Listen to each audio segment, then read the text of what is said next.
John is a colleague in the Department of Geosciences. He's an associate professor there. He's doing extremely interesting research.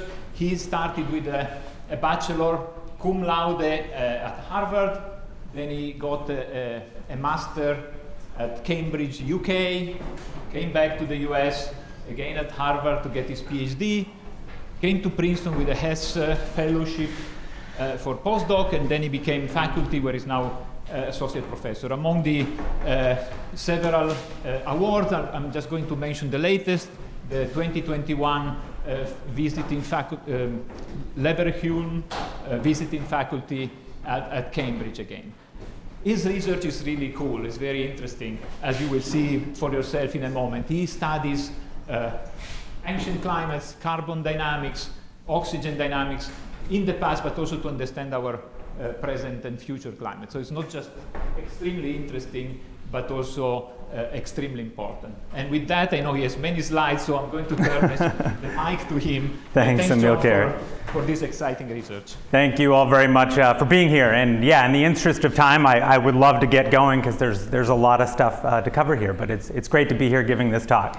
So I'm going to start with acknowledgments. You know, any faculty member who's up here giving a talk has had a lot of graduate students and postdocs working under them doing a lot of the work, and these are two of them, Dr. Eugene Yan and Dr. Sarah Shackleton, whose results will be presented kind of exhaustively throughout this presentation today. So I just want to acknowledge them first. So one of the motivating factors here is you, like myself, have probably seen newspaper articles or come across them like these titles I've got here, which says, you know, carbon dioxide levels now are the highest in some millions of years of human history, highest in all of human history, highest in 4.5 million years. And you may wonder, like me, you know, where do these estimates come from? You know, how do we know that they're the highest that they have been in 4.5 million years? You know, what does this mean, right? What does this mean for our climate in the present and in the future? And so as somebody who calls himself an Earth historian, you know, one of the things that motivates why I studied Earth history is that the geologic record contains many periods when Earth's climate was warmer than today. And so accurate reconstructions of Earth during these periods, its temperature and weather patterns, the levels of greenhouse gases in the atmosphere, the chemistry and circulation of the oceans, and the size and composition of the biosphere represent the best and maybe only way of really validating global climate models, of the tools that we use to predict what climate is going to be like in the coming centuries outside of the observational record. And so this is my kind of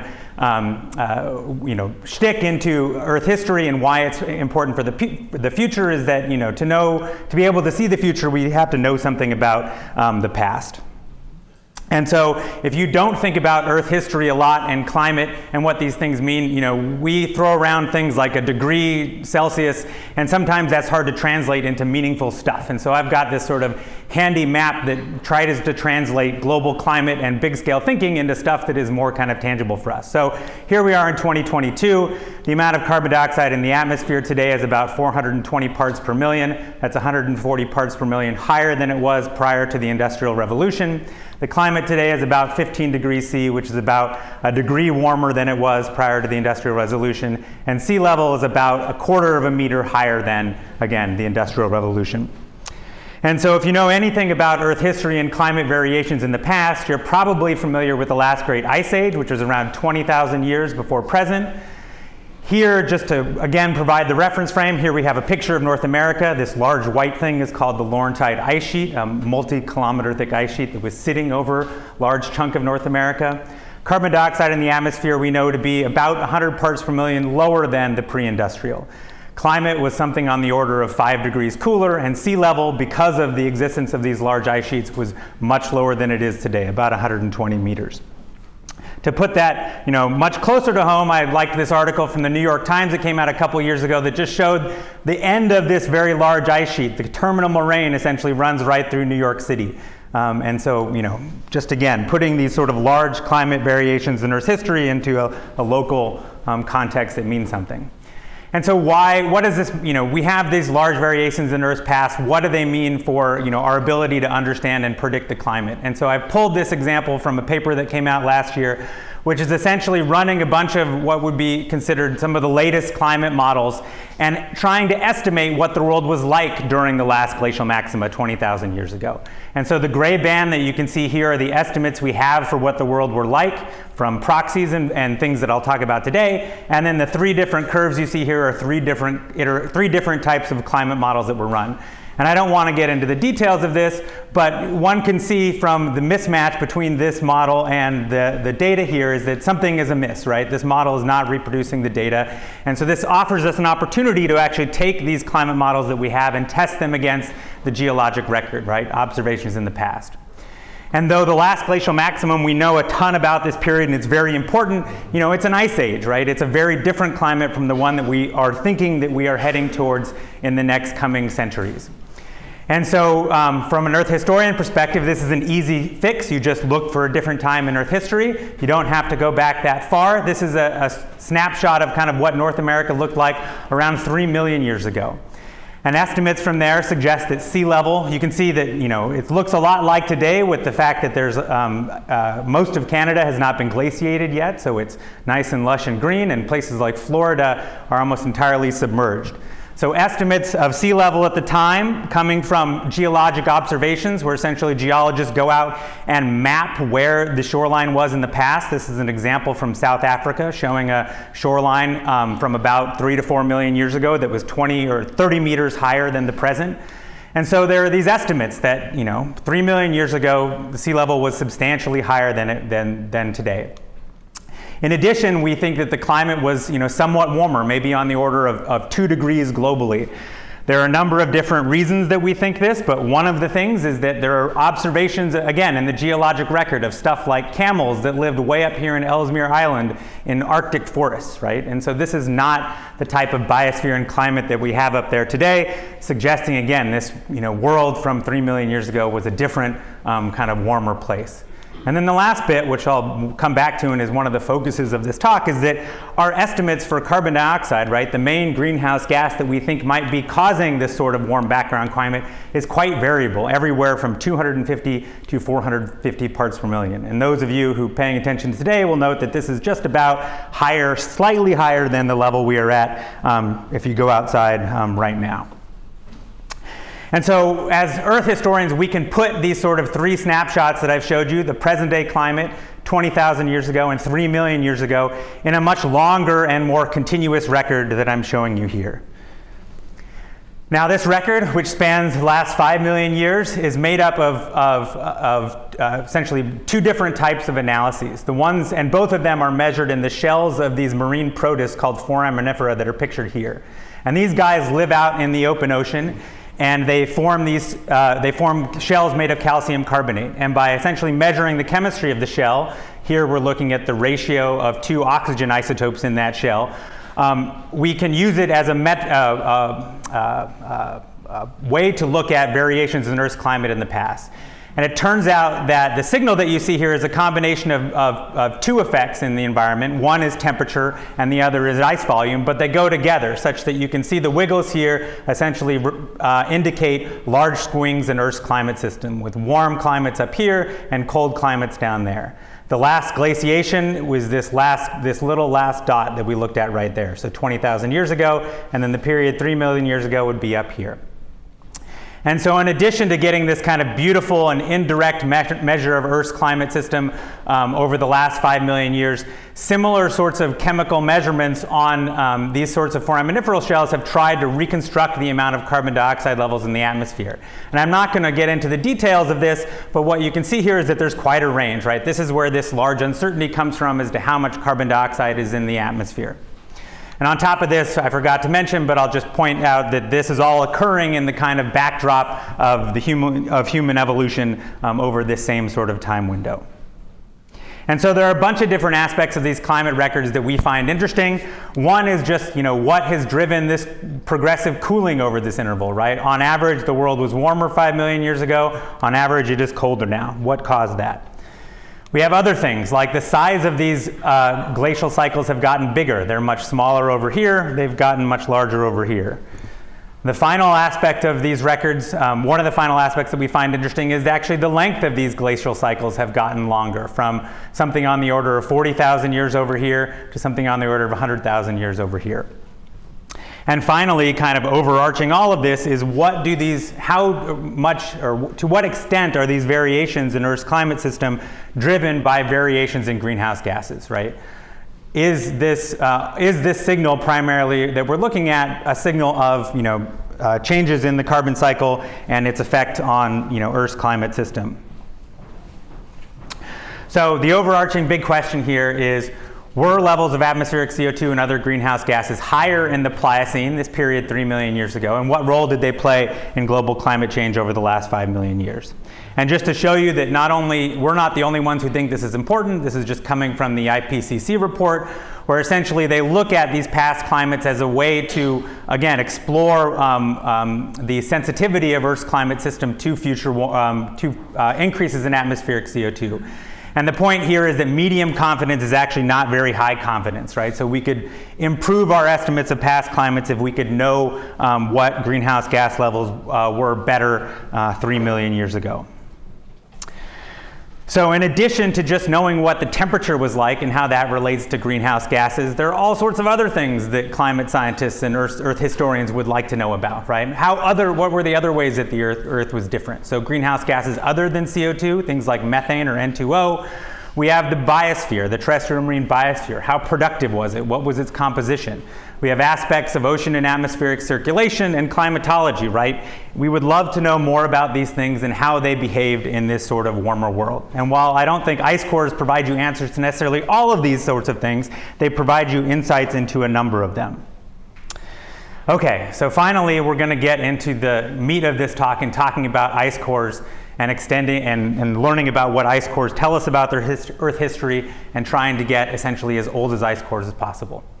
So for those of you who don't know anything about ice cores, polar ice cores form in places where essentially snow falls continually. This snow falls on top of other snow and gets packed, the density increases, and at some depth, somewhere around 10 to 20 meters, this snow transitions into this stuff called firn. You continue to bury this essentially by piling more and more snow on top, and you get down to somewhere between 60 and 100 meters, and this firn transitions into ice. And this ice essentially has between the grains trapped the pockets of air that were up here in the firn. And so you have not only the ice itself, but little pockets of air that are trapped here in bubbles. Just to show you what that looks like, so this is again our climate archive. We have the ice itself. We also have stuff that is trapped in the ice just as it falls with the snow, so stuff like sea salt or dust that has been blown in. And then most importantly, trapped in this ice are actually bubbles of ancient air. And then here's a picture here. And here's where I'll see if these video things work for the first time. So this is just an example, see how loud it is, of the air that's trapped in these ice cores that gets released when we're melting it. In this case, we're melting some ice cores in camp in order to make water to drink and do the rest of it. But all that crackling you hear, kind of like Rice Krispies, is that ancient air that's essentially being released from this old ice and bubbling out, right?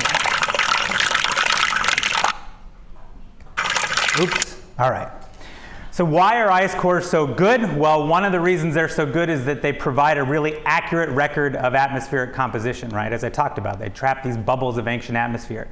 And here is actually a record of atmospheric CO2 going from 1850 to the present. And the blue triangles you can see here are measurements from the ice core, and the black line are essentially historical observations. And so essentially they lie right on top of each other, telling you that ice cores are doing a really good job of capturing exactly what's going on in the atmosphere, right? We can have confidence that they are accurate. So there are a huge list of things that we can learn from ice cores, and I could spend many talks talking about all of them. Instead, I'm just going to run through a list that hopefully will look impressive to you. What I want to hammer home is that some of these properties are global, right? So ice cores are recording properties of the global climate, the composition of the global atmosphere, things like this. And some of these properties are local. They're inherent to things like Antarctica. But both of them can be important in kind of understanding what Earth's climate system was like in the past and kind of using it as ways to, again, understand whether the models that we've developed are accurate. So we have things like carbon dioxide, which tells us something about radiative forcing in the carbon cycle. We have methane, which again is a greenhouse gas, but it also tells us something about what's going on in the terrestrial biosphere, high latitude and low latitude wetlands, for example. N2O, radiative forcing again, and also telling us about the nitrogen cycle, which lots of people in this room like. Acetylene, a trace gas that tells us something about things like biomass burning. The ratio of oxygen isotopes in oxygen tells us something about low latitude hydroclimate and the biosphere. The ratio of noble gases xenon krypton, this tells us something about ocean heat content or the mean ocean temperature at the time. And then things like the O2-N2 ratio of the trapped gases, which tells us about the atmospheric oxygen cycle. And though in terms of local processes in Antarctica, we've got things like dust that's telling us about atmospheric circulation. Where is the dust that's coming to Antarctica being transported from, for example? We've got sea salt and halogens in the ice. This can tell us maybe something about sea ice extent. And then we've got isotope ratios in the ice, which are kind of metric for what Antarctic climate is doing, right? So the whole point of this is, again, it's a whole laundry list, if we have ice cores, of things we can tell about Earth's climate system. And if I had a little bit more time, I would actually probe a little bit into one of these proxies, but I think in the interest of it, I'm going to skip these 2 slides, and we can come back to them if people have questions. So traditionally, ice core drilling in Antarctica has been done on ice domes, and it has been done with long, deep ice cores. And so what I've got here is a picture of Antarctica on the left, and a number of these points here indicate large drilling projects, international drilling projects that have gone on since the 1980s. Here we've got a picture on the right of showing you kind of the scale and the scope of what one of these drilling projects is. And the premise here is really quite simple, but quite smart, is that you go to the place where it's called the ice dome or divide, where the ice is flowing away to either side of it, and you essentially drill right on top of it. And the reason you do that is because the ice layers are flat here, and they continue to be flat as you go all the way down towards the bedrock. So you should get a beautiful, continuous record of Earth's climate as long as you can drill continuously down roughly 3 kilometers into the ice sheet, right? So this is not a trivial thing, but a number of countries over the years have done this, and the results have been fantastic. The main result is what I've got showing you here. This is a record of carbon dioxide in the atmosphere, and this is on the top plot, and on the bottom plot here I've got isotopes of water in the ice. You should think of these as a metric of Antarctic climate, up being warm and down being cold. And the last 800,000 years essentially representing the extent of this continuous record. And what scientists have long been excited about, it's kind of visually obvious, but you can see that there are 8 very tightly coupled cycles here, where we have variations in greenhouse gases that are paralleled by variations, in this case, of Antarctic climate. They vary in lockstep, right? Greenhouse gases, climate, going together over these ice age cycles of Earth history. Super cool. Putting this in the context of the last 5 million years, you can see that when comparing this to this marine record you can see while the ice core record is fantastic and does some wonderful things, it leaves some pretty large holes, right? It ends here at about 800,000 years, which is the oldest the continuous ice core records get. And what we'd love to do, as I hope I've convinced you, is we'd love to have ice cores that extend back into here, that tell us something about what the Earth was like in this period when it was warmer than today, or maybe what we're headed for in the coming decades and centuries. So our approach, instead of drilling on a dome where you've got to drill all the way to the bed before you find the old ice at the bottom, is kind of old ice for cheap. And that's letting some of the glacier do the work for us, and essentially going to the margin of the ice sheet and hoping that the ice flow itself will bring some old ice close to the surface for us to find. And these areas that are like this are called blue ice areas because there are very strong winds that blow at the surface and essentially ablate the snow away and continue to advect ice from depth. And so you get this nice blue exposure of kind of glacial ice at the surface. So BIAs are their name. And this was our strategy, to go to this place and drill. Where did we decide to go? Well, we're going to go back to Antarctica, and we fly into the main base, and then the site that we're going to work on is at the margin of the East Antarctic ice sheet in this place called the Allan Hills. This is just a view as you're flying in on an airplane of what this blue ice area looks like. It is indeed blue, and this is this diagram that I've got showing you here, where the idea is the ice is flowing in from left to right. it is encountering this range of mountains and it's getting essentially deflected towards the surface. And so we're going to drill, actually we drill right here where the star is, drill our shallow ice cores and hope that we can intersect and find this very old ice being brought somewhere near to the surface. Now, I've presented these nice sort of schematics, and it's nice and easy to draw, nice arrows where the ice kind of just gets carried along in a well-behaved way. But in reality, this ice over here in these blue ice areas is going to be really complex. This is supposed to show folded ice that's all deformed and overturned, and is complicated, right? And so the main challenge with looking for ice in places other than these big ice domes is figuring out how old the ice is. How do we know how old this ice is? And so this comes to where Princeton becomes a very main player in this whole game, because Michael Bender, who was the professor who I came here and worked with as a postdoc, developed this wonderful method for dating the air that is trapped in ice cores. And it is based on the fact that the Earth contains potassium, and potassium has a very long-lived isotope, potassium-40, with a half-life of something like 1.25 billion years. And some of that potassium decays to this noble gas, this isotope of the noble gas argon, right? And argon is a gas, and so when this argon gets produced, eventually it makes its way into the atmosphere. And Michael had the very savvy idea that if we could figure out and reconstruct exactly what the history of argon was in the atmosphere, we could date the ice cores in this fashion.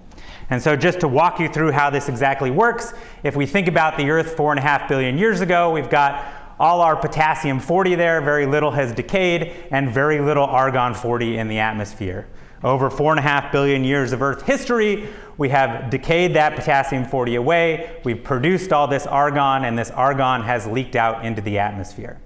And this has been going on, essentially for the entirety of Earth history. And what we're interested in is essentially looking at the teeny tiny increase in that over, say, the last few million years, and use that to date the age of the ice.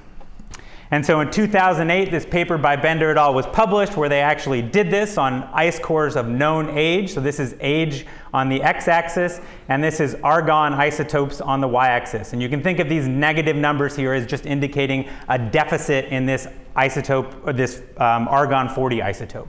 And so the further back we go, the bigger the deficit. And so the idea here is now we have this line, we can just extrapolate it backwards, go measure an unknown ice sample, and figure out its age. In the kind of 13 or 15 almost years since this paper was published, we have done things like improve the precision of this measurement. So the precision we're now getting is more represented by the blue line that's here. And then we've gone and applied this to a bunch of different ice cores. And so just again, because videos are a good way to break things up, to show you quickly how these ice cores get processed in the lab. It's going to be very loud.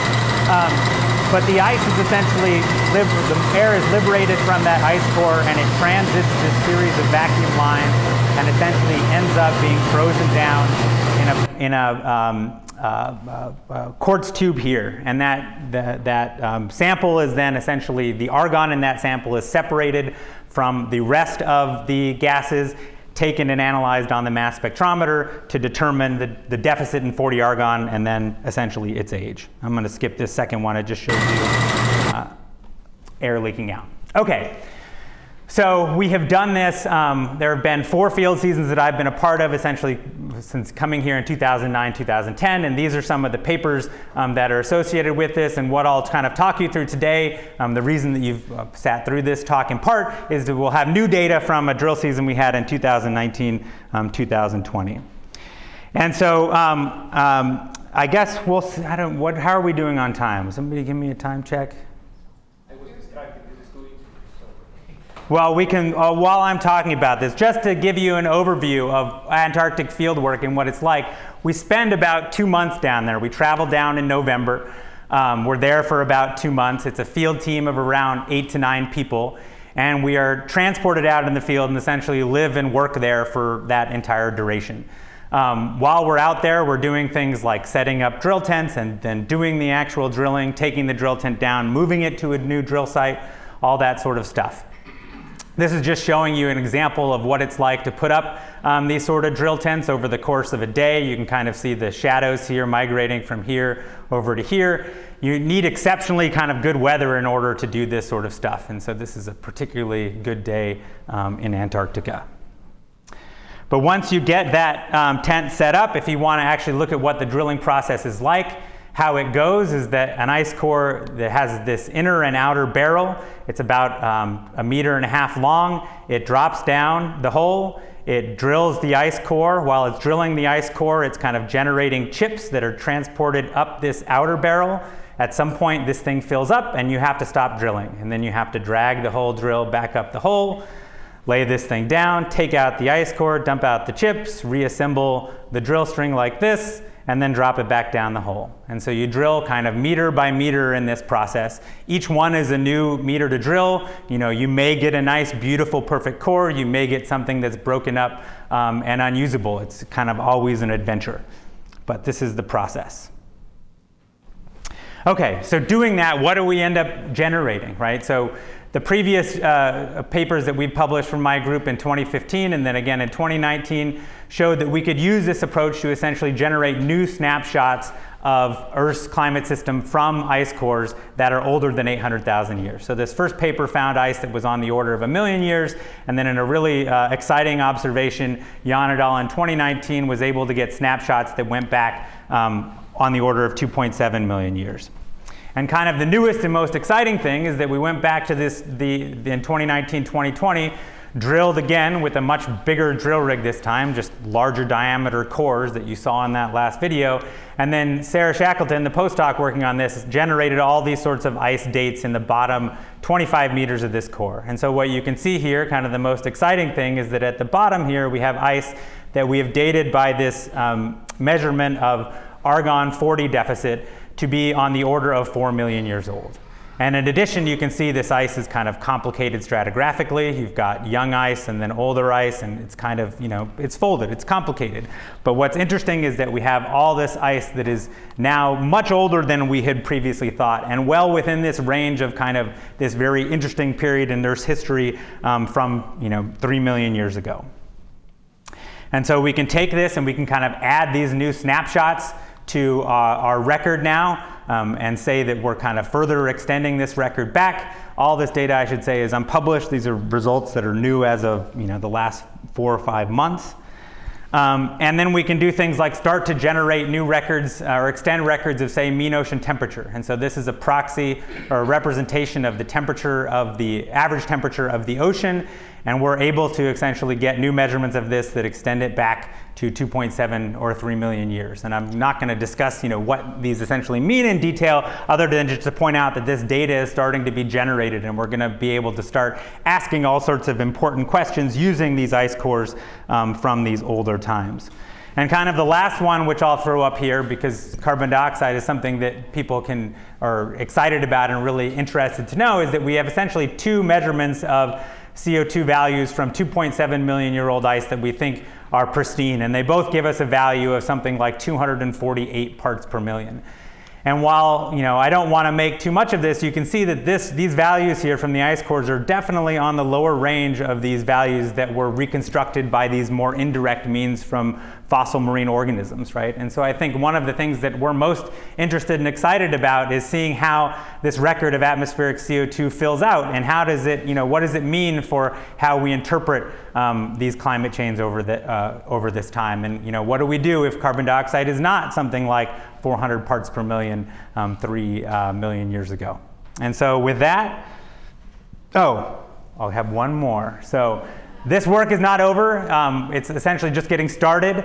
If you're interested in finding out more, there's this whole project that we're part of called coldex.org. It's a NSF Science and Technology Center, which was just funded for 5 years at $25 million to essentially go and do a lot more of this, not only drilling these ice cores at the margin, which is kind of what I've presented to you today, but also drilling more continuous ice cores from the interior of the ice sheet. And there's a whole radar team, and it's got all of these institutions involved, and so there's lots of exciting opportunities for science. Check it out. And then I will say thank you.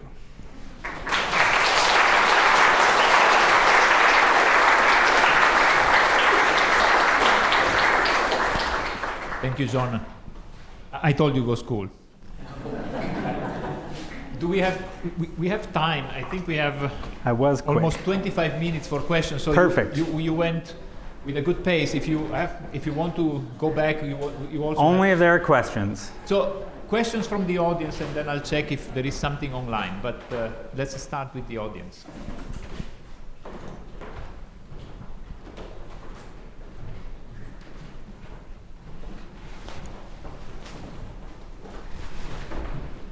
Yeah, I was wondering if there is any early diagenic process happening in the firm, that is, you are compress the ice when it's going to form. And during this process, some gas will be released. And during this process, I think there should be some kinetic process happen that will, bias your ride course. Is it possible? So there are lots of processes. So it's a good question about processes that may bias our sorts of, I guess, age reconstructions would be the thing that we were most worried about when these things are forming. And it is true that ice, while I present these ice cores as wonderful capsules of ancient air, there is a whole process of actually how that air becomes trapped. And that process of going through firn and into ice has effects that are associated with this. One of the really nice things about this way of measuring it is that we are actually able to measure 3 different isotopes of argon. And 40, the one that I spent time talking about, that's the one we care about for the age, but the other 2 allow us to look at those other sorts of processes that may be going on as these essentially bubbles of air are being closed off. And so the short answer is we believe we can correct for those sorts of effects. And we've kind of calibrated the system to look at them. Hello? Yeah, so it's just very exciting stuff. Thank you. So I was wondering, when you show this picture of ice turning near the divide, and I noticed of interest of doing a numerical model to see under what condition can the ice actually turn.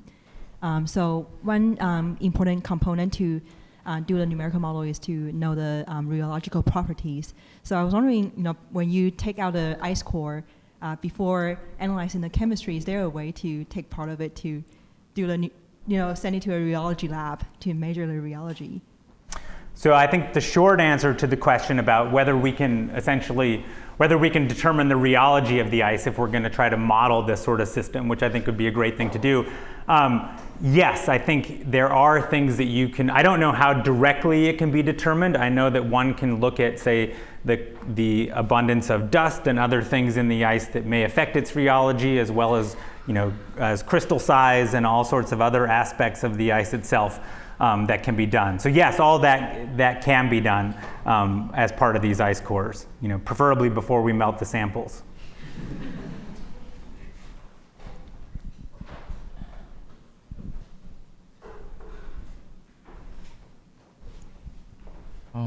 So for the blue ice with like these folded structures inside, are there ways in the field to observe these complex structures other than coring? So like some indirect ways? So yes and no. Let me see if one of these figures comes up. This might not be it didn't produce visually very well, but this actually here is just a Google Earth satellite image of one of these blue ice areas. And you can at least hopefully see the brownish stuff that's in here, right? And that's actually the dustiness of the ice. And so, there are ways of, this is not necessarily the same scale that we are drilling the core in, and this is looking down on the surface as opposed to in the core. But this is one of the things, this is something that we have looked at with the possibility of trying to use it to, see or identify where to drill. We actually have tried to, this line here is samples that we've tried to pair measurements of ice chemistry to those dust bands to understand if we can sort of, map them more generally. But just the dust bands itself won't tell us the age. It just can give us some idea perhaps about folding and stratigraphy. Just a quick question to follow up. So it looks really folded, the way you showed. So what is the mechanisms for all of this complexity? Because I would expect something more smooth as a maybe a very thick slow flow. Like what makes it so folded? So I don't have a great example other than, to the extent that this stuff is, if I'll get back to the depth plot, that this stuff is millions of years old, it has experienced many, glacial advances, in this, the whole area has gone through these glacial cycles. And so whether you're looking at, different episodes of folding that materialize or what, I'm not sure. But it's a question that I don't think people have really grappled with yet. But somebody may have a better idea than me. I had a question. Can you? Yes, sorry. Oh, that's all right. Can you talk a little bit about what you think that result of 248 parts per million might mean? I'd say it's way too early to know, right? I mean, one of the issues that we have with this ice is that while the age is very, exciting and spectacular, what it actually means, right, in terms of when we measure that sample, are we averaging a lot of time? Are we seeing a 1-year snapshot, a 1,000-year snapshot, a 100,000-year snapshot, right? And so there's a vast amount of work that I think needs to be done before we properly understand what that number means. Although I would say that it seems lower than we were expecting. But it's also it's not like it's lower and all the other attributes are that it's super duper warm. It looks kind of about as warm as the warmest samples that we have seen. One question here and then one from the audience. Yeah, you kind of stole a little bit my question, but how do you get a world that is 2 degrees warmer than pre-industrial with less CO2? So how do we get there? I mean, that's a question for somebody else. But I don't know that, so one of the things I would say is I don't know that we know, this is not, say, 2 degrees warmer and 250, for example, right? If I had to put a temperature on that, it's probably going to be one of these, right? So somewhere between 0 and +1 compared to the Holocene. So maybe that's fine, right? But maybe that means, so we maybe haven't found the right bit of ice yet that checks that. In terms of it being warmer, +2 and what the CO2 is. But that's what I would say for that. Thank you. Before we get to that question, let me just ask a couple of questions from the audience offline. So online, we have Michael that is asking, so very nice presentation, looking at the instrumentation, instead of mass spec techniques, could you use alternative spectroscopy systems, maybe laser-based? To analyze so are there other techniques that you could use to improve the estimates? I think that the short answer is there may be not that are off the shelf ready to be used. One of the things about these ice samples that maybe you got from the picture here is that this is not a small amount of ice that we are melting here, right? And there's a large amount, we need a large amount of argon because we need to make this measurement very precisely. And so essentially, we are pushing these instruments to the limit of their precision. And so if somebody can come up with a way to be more precise, we're all ears. But I would be surprised if some of those are off the shelf ready to be more precise. Okay, the other question from Sanford. Are there other countries or non-US universities that are doing similar work or related work?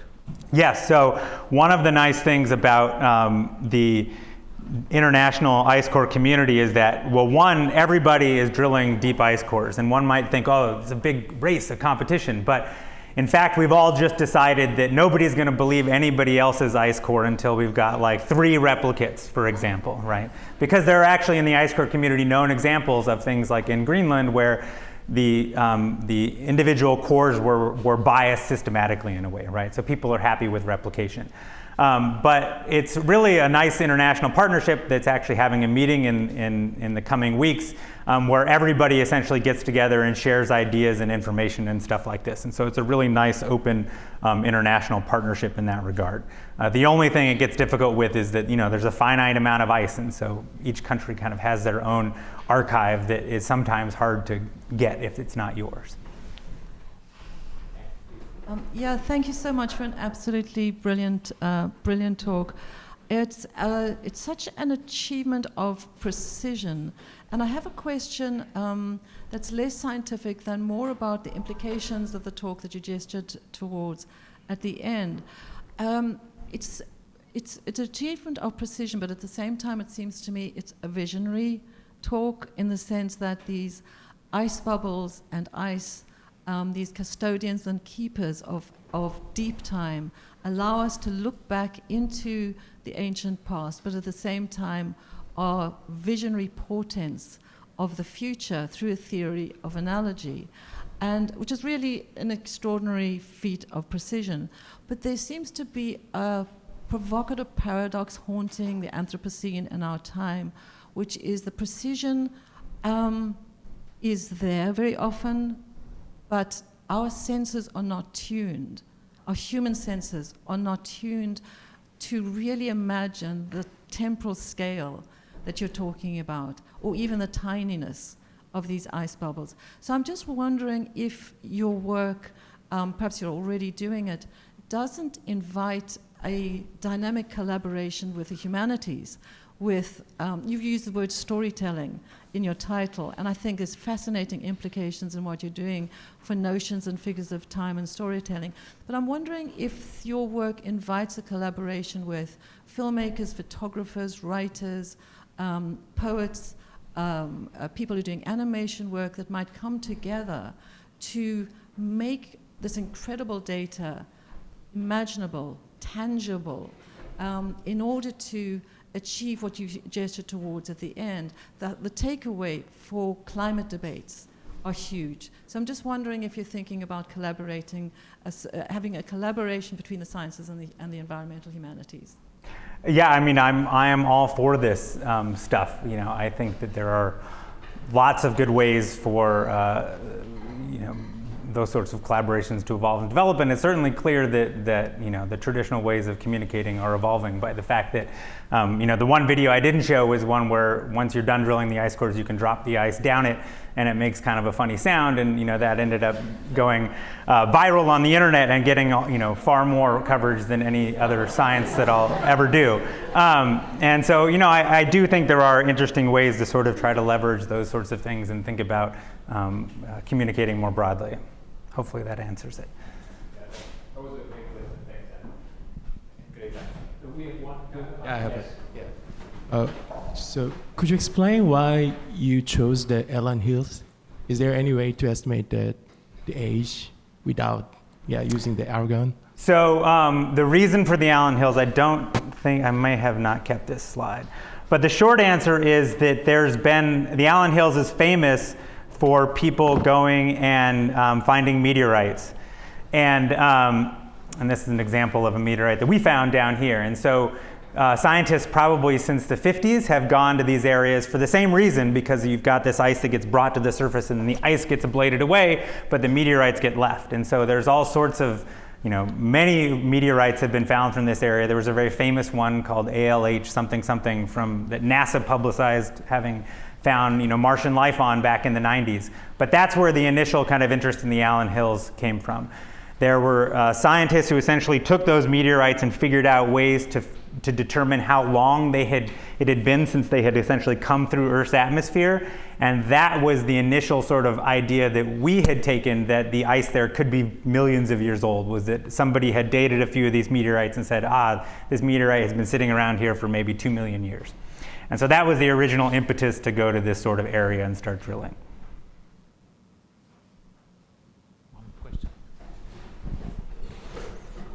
So as I understand it, as the ice packs, that's how the air gets trapped into those bubbles.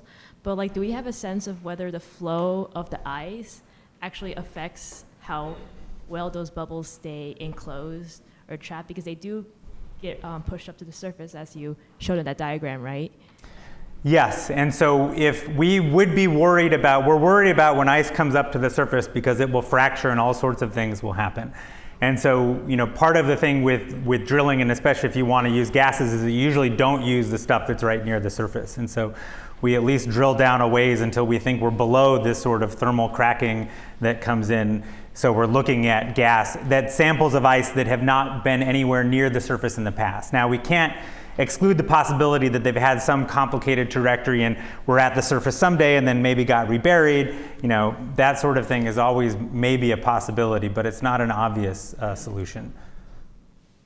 Yes? From my armchair position, which is nowhere near where you're at, couldn't you melt it at depth and collect the water and pump that up? And then you'd, you know, avoid some complications of having to bring the ice up and then melt it? Well, we want the gas first, so we could, in theory, and people do sample gas in the field.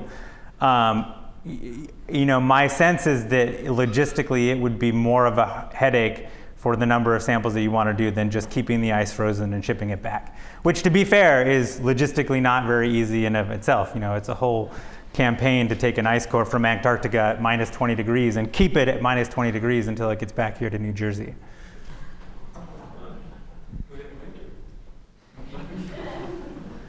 Do we have more questions? Matteo.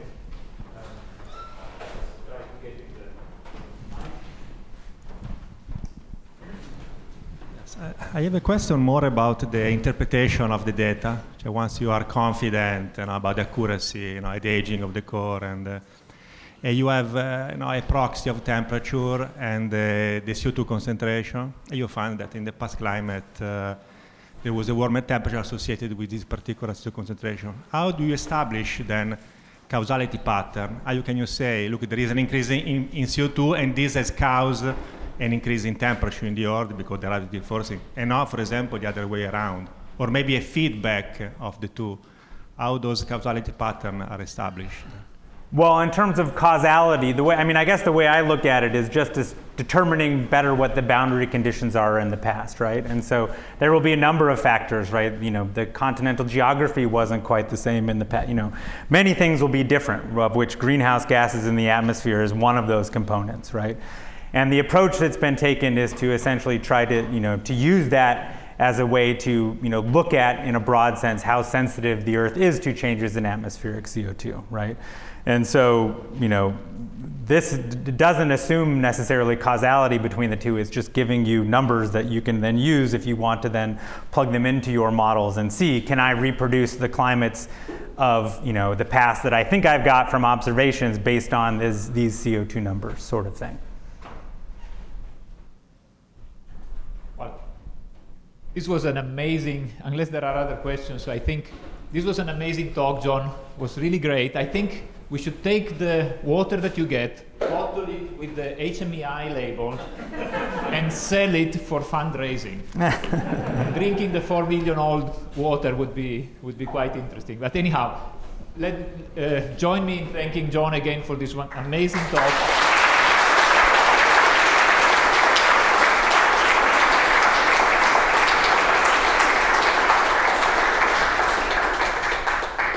And let me announce the next talk, which will be on October 4th by Agustin Fuentes, professor of anthropology. And there will be a title announced soon. Thank you again. Have a good afternoon.